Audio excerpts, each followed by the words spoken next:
Protecting just 1.2% of Earth's land could stave off mass extinction. Humans are mutilating the tree of life, lopping off whole branches one by one at a rapid rate of pruning Earth has never experienced before, but not all hope is lost. To save a diversity of plants and animals from the current mass extinction, the United Nations introduced a historic peace pact with nature, quote unquote, at the end of 2022, in which countries pledged to turn 30% of the planet into protected zones by the year 2030. Unfortunately, the world is still far from that goal, but in the critical years to come, a promising new study suggests we focus less on the size of these nature reserves and more on how much life they can contain. Researchers from more than 20 organizations worldwide have found that if we can leave just 1.2% of Earth's land alone, we can head off the most likely and imminent extinctions coming our way.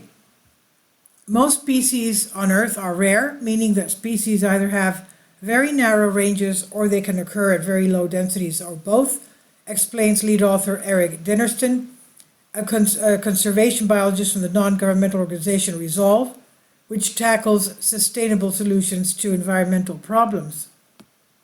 And rarity is very concentrated. That's lucky for us because it means that if we concentrate our conservation efforts, we can kill or rather save a few birds with one stone.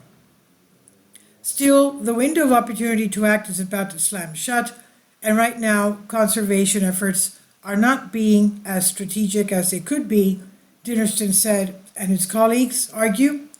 Between 2018 and 2023, the world came together to protect 1.2 million square kilometers of land, and yet, according to the new analysis, those safe havens cover only 7% of irreplaceable sites harboring rare and endangered biodiversity.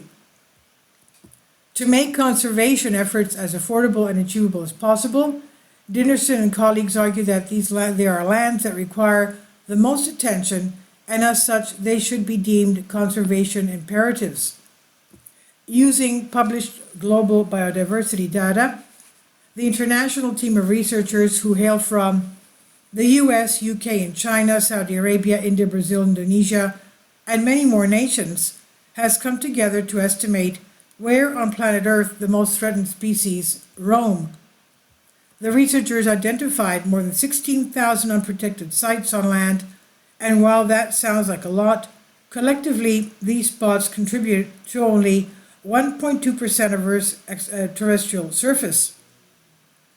I wonder if they've included glacier areas like the poles, and for example, Antarctica or Greenland, where nothing can grow because, of course, the biggest desert in the world is Antarctica. Now, half of that is located in the tropics, and many of the sites are positioned near already existing natural reserves. Efforts and investments to address the climate crisis have overshadowed the attention governments and intergovernmental processes have paid to the biodiversity crisis, argued Dinnerston and colleagues. And that's a major problem, a major oversight that has set conservation efforts back. Today, habitat loss is a problem for roughly 88% of all threatened species. Of all the land put aside for protection between 2018 and 23, only 2.4% was located in a tropical or subtropical forest, despite the fact that the researchers found these habitats have to have the highest numbers of conservation imperatives. By contrast, nearly 70% of newly protected areas include temperate broadleaf and mixed forest habitation, which do not contain high numbers of conservation imperatives. Our analysis estimated that protecting the conservation imperatives in the tropics would cost approximately $34 billion a year over the next 5 years, say co-author Andy Lee, environmental scientist from Resolve. This represents less than 0.2% of the US GDP, less than 9% of the annual subsidies benefiting the global fossil fuel industry, and a fraction of the revenue generated from the mining and agroforestry industries each year. At this point, restoring degraded habitats will take too long to save many of our planet's most threatened species. It's vital that we preserve the wild that remains. By some relatively strict estimates, only about 2.8% of Earth's land ecosystems scattered throughout the world remain fully intact. In 2021, just 11% of these areas fell within a protected zone. That seems like a good place to start. This study was published in Frontiers in Science, and it's on Science Alert by Carly Casella. Please leave your comments, and thank you for your support. Finally, support my Patreon account.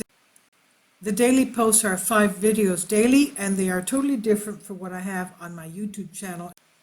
Thank you so much for your support and that you find all my content so interesting. You'll find the Patreon account details in the description box below.